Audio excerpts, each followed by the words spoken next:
Seria bom para as pessoas entenderem melhor, né? Comecei sem gravar. Bom, como eu vinha falando, que nos nossos 2 últimos encontros, tratamos sobre Deus e seu amor e o homem, que é uma expressão material desse amor de Deus, né? Deus, que a partir do amor entre o Pai e o Filho gera o Espírito Santo, que é o amor, né?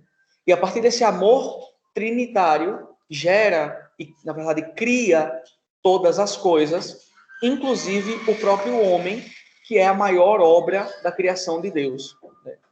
A obra no qual Deus olha e diz que é muito boa.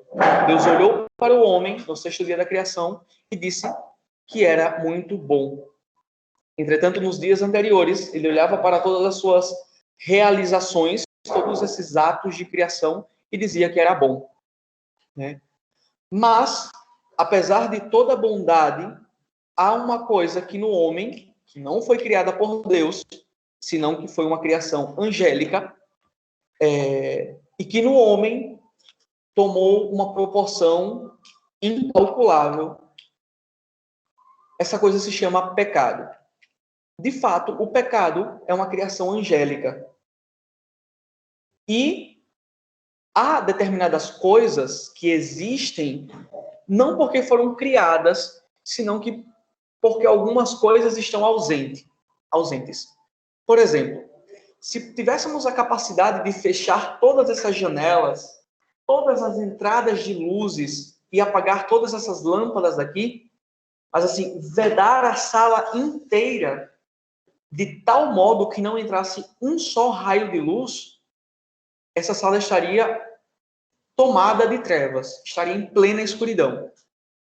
Mas a escuridão, ela não existe em si mesma, senão que a escuridão só existe a causa da ausência da luz. Uma vez que a luz existe, a escuridão, as trevas são dissipadas, né? E assim é o pecado. Assim aconteceu nos céus, antes que Deus criasse o mundo material. Deus mostrou aos anjos o seu plano de amor, como tínhamos falado nos dias anteriores,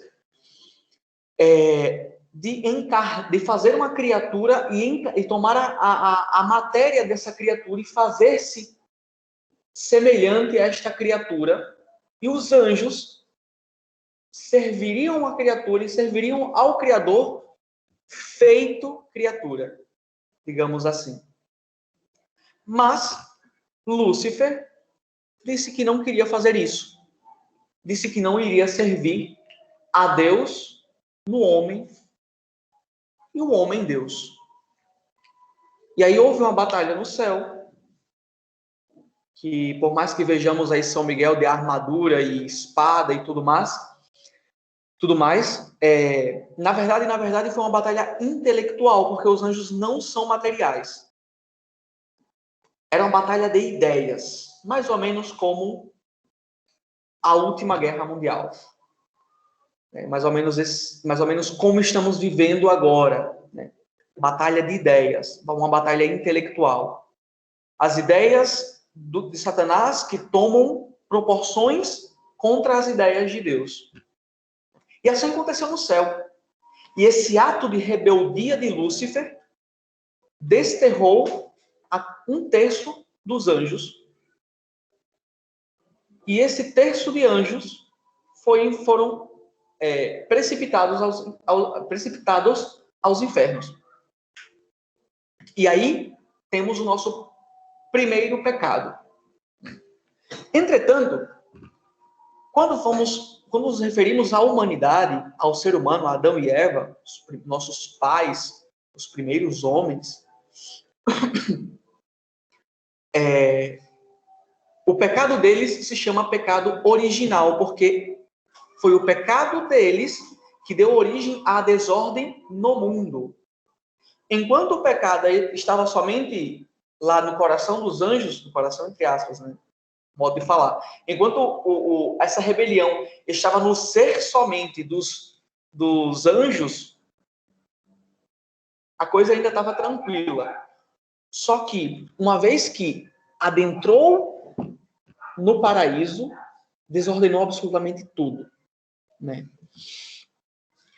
E eu quero ler para os senhores uma passagem de Gênesis, capítulo 3, versículo 8, que eu achei muito interessante, né?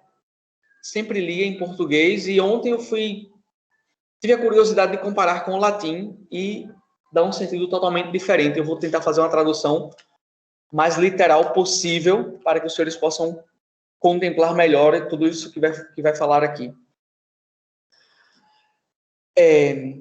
E com ouvir e com tendo a capacidade de ouvir a voz do Senhor Deus, que andava, que perambulava no paraíso, por volta do passar da luz do meio-dia, Adão se escondeu e se afastou da face do Senhor Deus, em meio aos lenhos do paraíso, em meio às árvores, às madeiras do paraíso. Guardem bem essa palavra, lenho. A palavra que o latim que São Jerônimo utilizou foi ligne, né? As lenhas do paraíso. São os versículos que 8 somente. Gênesis 3, capítulo 3, versículo 8. Adão, ao ouvir a voz do Senhor Deus que andava no paraíso, porque Deus vinha conversar com Adão, lembra que falávamos sobre isso? Deus vinha fazer companhia a Adão e a Eva. Deus era a recriação de Adão e Eva. Assim como um pai toma os seus filhos e vai para um parque brincar com eles, Deus fazia com os nossos pais, nossos primeiros pais. Deus andava no paraíso com Adão e Eva. E Adão e Eva tinham acesso direto a Deus. Falava com Deus. Ouvia a voz de Deus. Porque Deus, ao chegar no paraíso, né, terrenal, ele pergunta, Adão, onde estás? E Adão, ao ouvir a sua voz, ao ouvir Deus chamando-o, se esconde atrás das lenhas, do lenho, das árvores. E por que Adão se escondeu? Porque Adão pecou. Adão sabia que havia pecado? Sabia. Se ele não soubesse, ele não tinha se escondido. E o pecado é justamente isso. Essa desobediência sabida, consentida e material a um preceito divino. Sabida, consentida e material a um preceito divino. Adão sabia que comer daquele fruto era proibido. Ele tinha total consciência disso. Mesmo assim, por livre e espontânea vontade, apesar da sua vontade, sua inteligência e suas paixões serem totalmente ordenadas, ele decide comer do fruto proibido, por livre consentimento, né? E a matéria disso tudo é saber que aquilo é um preceito de Deus e fazer o contrário. Fazer o contrário. Deus falou, não, pode comer de todos os frutos e todas as árvores, exceto daquela que está no meio do paraíso. Somente dessa não. E Adão vai lá e faz. Por causa disso se esconde. Busca esconder-se porque sabia que estava nu. Sabia que havia pecado. Sabia que isso acarretaria em muitas consequências graves. Muitas consequências graves. Então, Adão e Eva são expulsos do paraíso, mas por que foi tão grave esse ato de comer de um fruto? Mas era só um fruto. Mas por que foi tão grave? Senhores e senhoras, é porque Adão e Eva eram perfeitamente íntegros e conheciam a Deus. A ofensa foi diretamente a Deus, que era seu pai e que caminhava com ele. Foi uma ofensa infinita. Tanto é que holocaustos e mais holocaustos, sacrifícios e mais sacrifícios não foram suficientes para salvar o homem, para tirar o homem do inferno. Seja o inferno eterno, seja os infernos, o limbo, né? Antes da vinda de nosso Senhor. Então, pelo simples fato de que o pecado é um atentado de rebeldia a um ser tão bom e tão infinito, somente isso já seria o suficiente para condenar o homem por toda a eternidade. Adão e Eva, com ainda mais razão, deveriam sofrer essas consequências, porque eles tinham inteligência, vontade e paixão perfeitamente ordenados. Eles sabiam. Nós, por mais que saibamos de que faltar a missa no domingo é pecado, a gente ainda não sabe o valor total de uma Santa Missa.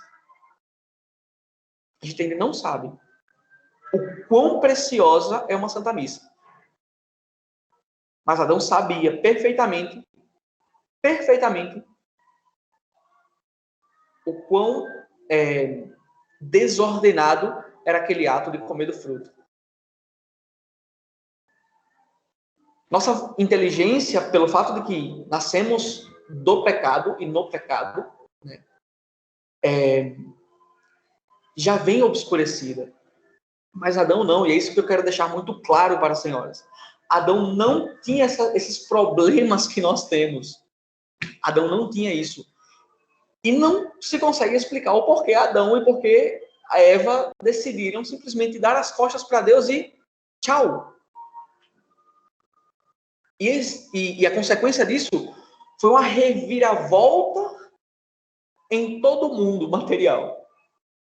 Porque não foi somente Adão e Eva que sofreram as consequências, como seres humanos, né? Também a natureza inteira sofreu as consequências, né? E há uma espécie de tríplice desordem que acontece na criação do mundo. Uma desordem espiritual, uma desordem no próprio homem, em suas paixões, e uma desordem também na criação. A desordem espiritual é que o homem já não tem mais acesso a Deus. O homem fica privado da graça de Deus. O homem fica impedido de acessar a Deus. E depois a desordem em consigo mesmo, né, que acontece, é essa inversão das potências. A inteligência, que é a potência, a inteligência e a vontade, que são as maiores potências do homem, ficam submissas às paixões. E temos lá os primeiros filhos de Adão, né? Um maldito invejoso vai lá e mata o seu próprio irmão por inveja, porque não amava a Deus completamente. E vendo que seu irmão amava a Deus e oferecia sacrifício daquilo que ele tinha de melhor, o mata, simplesmente. Primeiro relato de assassinato que nós temos na história da humanidade. Simplesmente por quê? Porque eu tenho inveja dele. Mas qual mal que ele te fez? Nenhum. Essa desordem passional foi o suficiente para a vontade se submeter àquele desejo de matar e concretizar, mesmo sabendo que aquilo não estava correto, só que a inteligência não tinha força o suficiente para falar à vontade, mandar na vontade, e a vontade ordenar as paixões. Estava uma loucura essa humanidade. uma loucura. Bem semelhante ao que nós somos hoje. O homem, desde o começo, é desse jeito.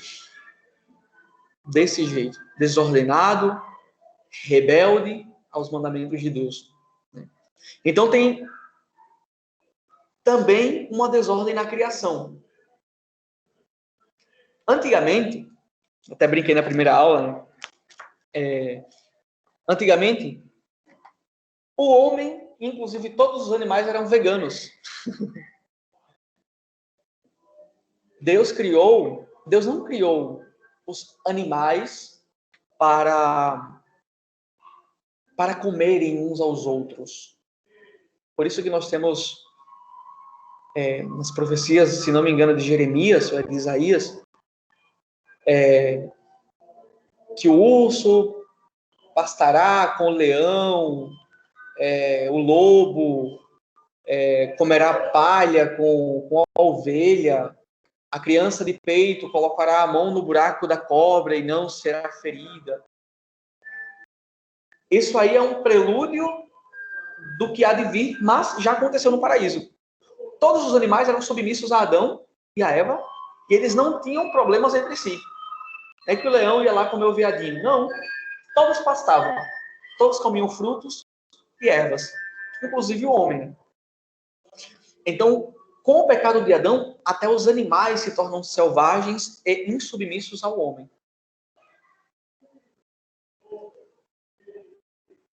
Entretanto, a consequência mais profunda do pecado original é a morte. Tínhamos falado na aula anterior que Adão era imortal, isso era um dos dons preternaturais. E com o pecado, Adão passa a morrer, passa a sofrer, passa a padecer todo tipo de sofrimento. Inclusive, para comer, era necessário trabalhar. A mulher passa a sentir as dores do parto. Tudo isso são consequências do pecado. Entretanto, e apesar de tudo isso, o homem começa a se degenerar em sua carne, envelhece, perde força, até que morre. E morre. Né? Só que isso ainda, por mais que pareça tão trágico, nem é tão trágico assim. O maior problema e a maior consequência do pecado é a morte da alma. Foi a morte da alma.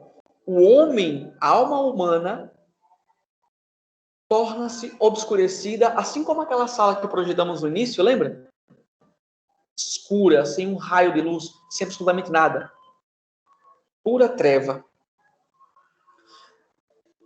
E o homem, a partir disso, perde o contato com Deus, perde o amor a Deus, perde o temor a Deus, perde a sua relação de intimidade com Deus. E por mais que consigamos ver, por exemplo, nos relatos bíblicos do Antigo Testamento, e até mesmo do Novo, homens que antes do batismo, antes da vinda de nosso Senhor, foram muito amantes de Deus, como o rei Davi, que Deus o tratava como um filho, como Moisés, né, que viu as costas de Deus, teve lá a graça de passar 40 dias no monte com Deus, até receber as tábuas da lei. Abraão, que foi visitado também pelos anjos de Deus. Temos muitos e muitos e muitos exemplos do Antigo Testamento de bons homens, de santos homens, santos patriarcas. Temos sim. Entretanto, todos eles estavam privados da graça de Deus. Tanto é que, inclusive Adão e Eva, tanto é que, ao morrerem, foram para os infernos. Os justos, obviamente, não foram para os infernos eternos, senão que foram para os infernos, o limbo, né? Que viviam no estado de espera e de certeza que iam para o céu. Mas estavam ali esperando, também sendo atormentados. Não era tão fácil. Né? E então, por mais, como eu falava, por mais que o homem tentasse,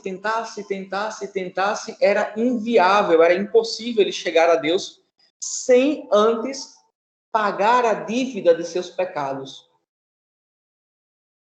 Pagar a dívida da ofensa cometida contra Deus, desde Adão até o último homem. E dado que a ofensa foi imensa, o sacrifício deveria ser imenso. Dado que a ofensa foi a um ser perfeito, o sacrifício também deveria ser perfeito. Por isso que os holocaustos, os sacrifícios, as oferendas não eram suficientes. Por mais que, inclusive, o próprio homem, se Deus tivesse pedido, né, que se o próprio homem se sacrificasse nos altares, assim como Deus tinha pedido a Abraão para sacrificar o seu filho, tivesse sido sacrificado de fato, não seria suficiente, porque quem estava oferecendo era imperfeito e a oferenda que se estava sendo oferecida era imperfeita também. Então, somente um ser perfeito oferecendo um sacrifício perfeito para agradar um Deus perfeito. Por isso foi necessário a encarnação, a vida, paixão e morte de nosso Senhor. Porque somente Ele conseguiria pagar essa dívida que nós herdamos. E nosso Senhor pagou não somente a dívida de Adão, pagou a dívida de toda a humanidade. De toda a humanidade. Todos aqueles homens que nasceram de Adão até o último têm a capacidade e a possibilidade de se salvarem para o céu. Porque nosso Senhor pagou essa dívida. Dos meus pecados, dos seus pecados. Pagou a dívida por todos. E somente Ele poderia pagar essa dívida porque Ele é perfeito. Porque Ele era verdadeiramente Deus e verdadeiramente homem. Deus se rebaixa à humanidade e toma em tudo a humanidade, o ser humano, exceto o pecado, para poder elevar a humanidade à categoria divina.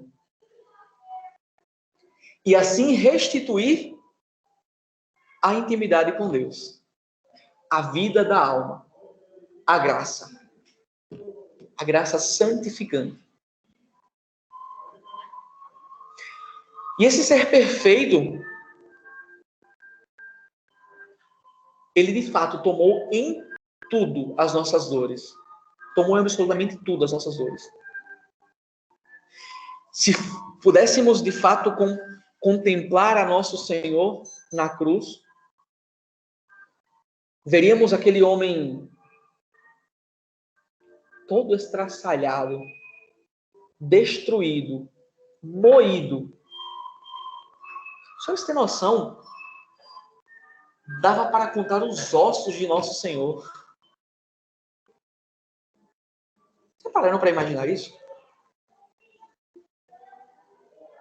Ter uma pessoa pendurada na cruz e ter a capacidade de conseguir contar os ossos dela. Porque a sua carne havia sido retirada dos seus ossos. Bateram tanto no rosto do nosso Senhor, que ele não parecia um homem, mas parecia um verme.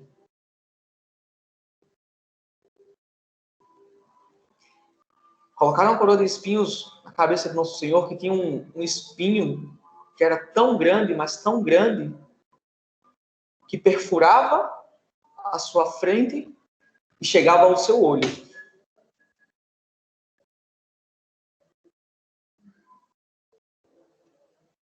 Aquela cruz não era para ele. Aquela cruz era para Barrabás, que era um homem muito maior. E para encaixar nosso Senhor ali, foi necessário deslocar o seu ombro. Amarrar uma corda no pulso de nosso Senhor, como já tinham pregado uma das mãos, e a outra mão não alcançava no outro lado, onde tinha o buraco do prego. puxaram com tanta força o braço do nosso Senhor, que deslocaram o seu próprio ombro. O ombro que ele tinha levado à cruz, tinha carregado a cruz.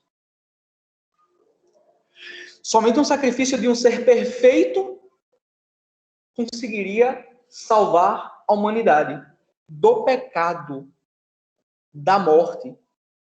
Mas como é que nós morremos hoje em dia? Sim, morremos para lembrarmos que não é eterna essa vida e que temos a capacidade de ir para o céu. A morte do corpo é uma simples lembrança do que pode acontecer com a nossa alma.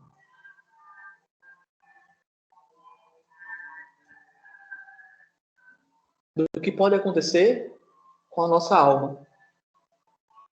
Porque nos infernos, Satanás e os seus sequazes vivem e se alimentam e se retroalimentam do ódio para com Deus.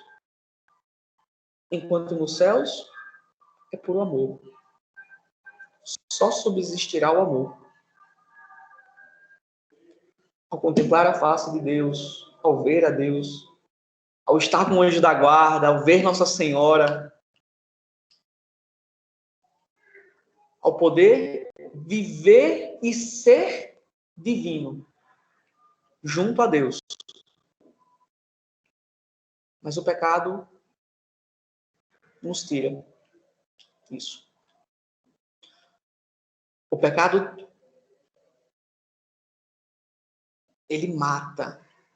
Por isso que uma espécie de pecado é chamada de pecado mortal. Não porque ele mata o corpo. O corpo já vai morrer, é a consequência do pecado original. Mas porque ele mata a alma. A alma passa a ser pertença do demônio. Se não me engano, foi a Santa Gema Galgani ou foi a São Padre Pio que Deus permitiu que ele visse uma alma após o pecado. O demônio após conseguir que uma alma cometesse um pecado mortal. O demônio suplicava a Deus para Deus retirar a vida daquela pessoa já e o demônio levar aquela pessoa para o inferno. Porque é a única coisa que ele quer. É a única coisa que ele quer. Mas Deus é tão bom, tão bom, tão bom, que mesmo sabendo de tudo isso, de tantos e tantos pecados que a humanidade iria cometer, ele ainda manda o seu filho e ele escolhe, por isso uma opção divina também. Nosso Senhor quis se sacrificar.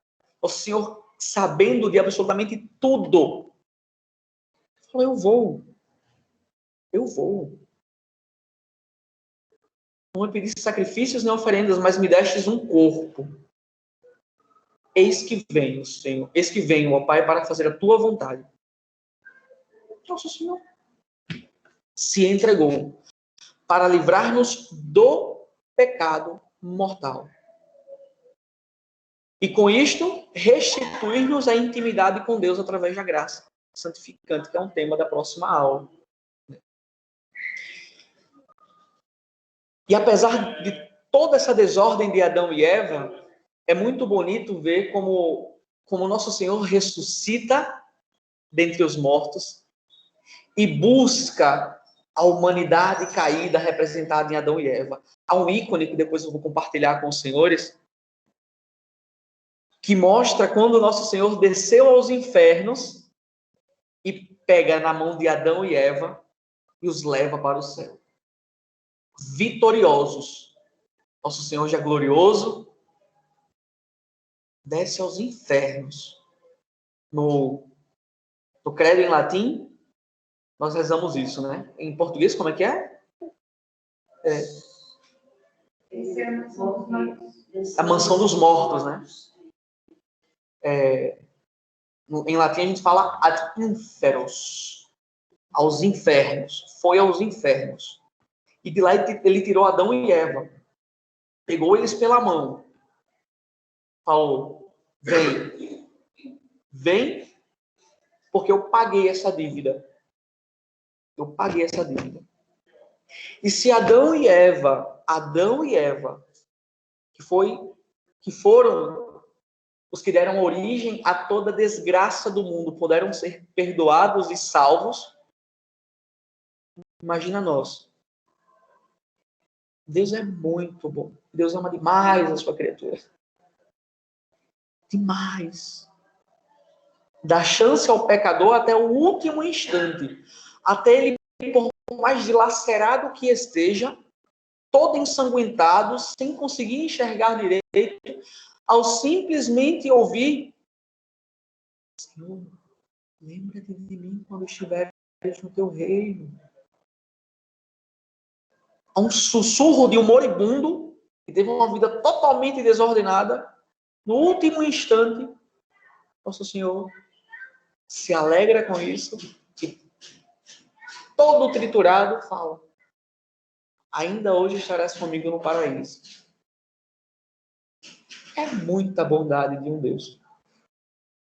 É muita bondade. Apesar do pecado.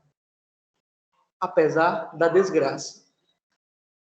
Porque, que fique claro também isso, o pecado é tão mal, é tão mal, é tão mal para o homem, que ele tira a capacidade do homem estar com Deus, viver com Deus. E por mais que o homem aqui nessa terra viva feliz, viva alegre, tenha fartura, viva bem, no fundo da sua alma, ele não tem Deus. E provavelmente irá para o inferno se é que não se arrepende, não se converte. E os senhores lembram lá que eu falei sobre o lenho no paraíso? Né? Deus é tão interessante como são as coisas de Deus, que ele mesmo faz, né? Para provar para o homem que, tipo assim, ó, deixa de ser bobo, aprende de uma vez. Adão, ao ouvir a voz de Deus, andando pelo paraíso, se esconde, foge, se esconde atrás do lenho, nu. Ele sabia que estava nu. Era uma das razões pela qual ele tinha se escondido. Entretanto, nosso Senhor, ele se desnuda, se expõe, e no lugar de se esconder atrás de um lenho, ele se permite ser colocado no lenho da cruz.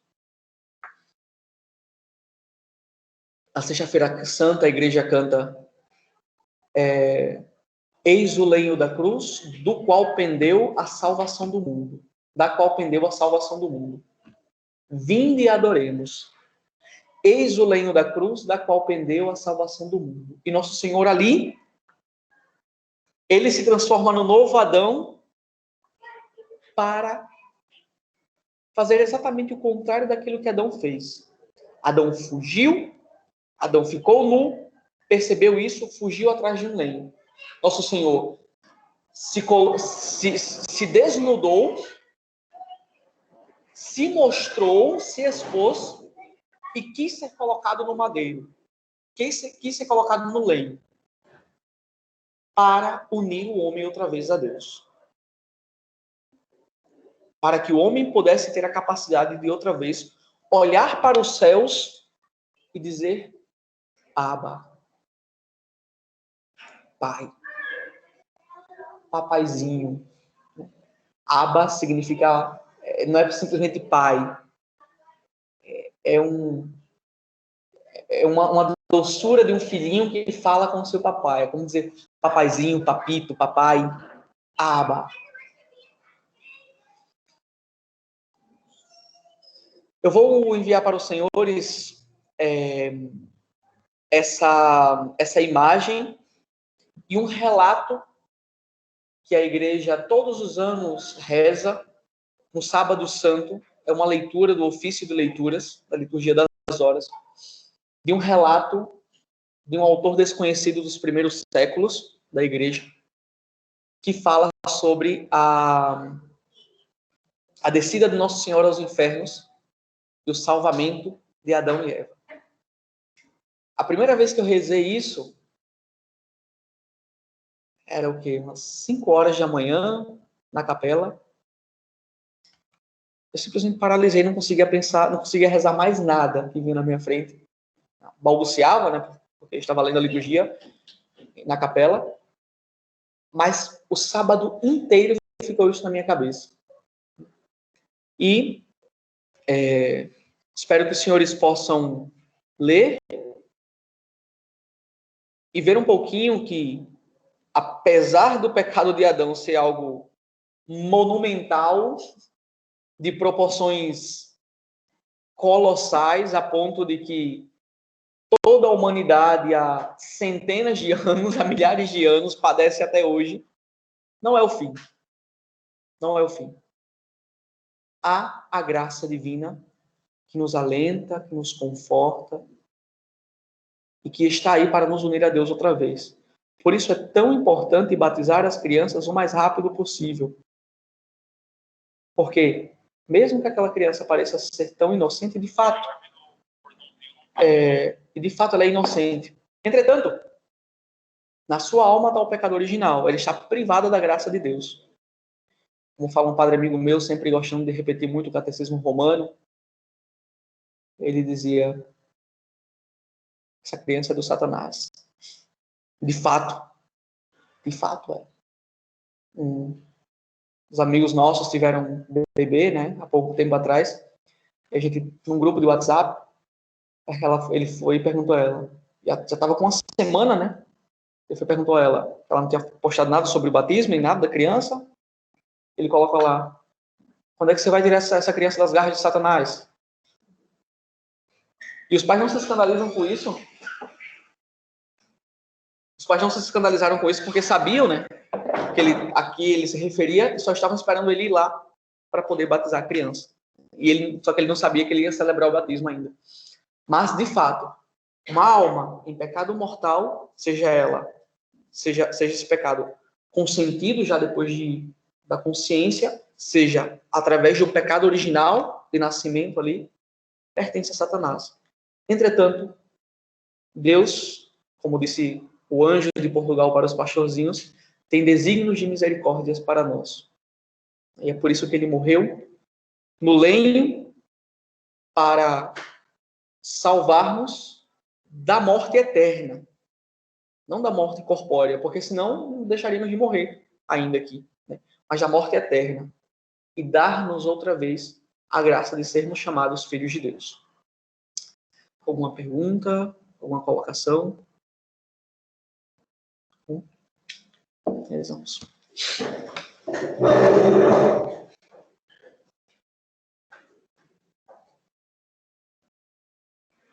Glória ao Pai, ao Filho e ao Espírito Santo.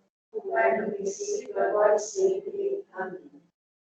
Nossa Senhora Divina dos Corações, Rogai por nós. São José, Rogai por nós. em nome do Pai, do Filho e do Espírito Santo.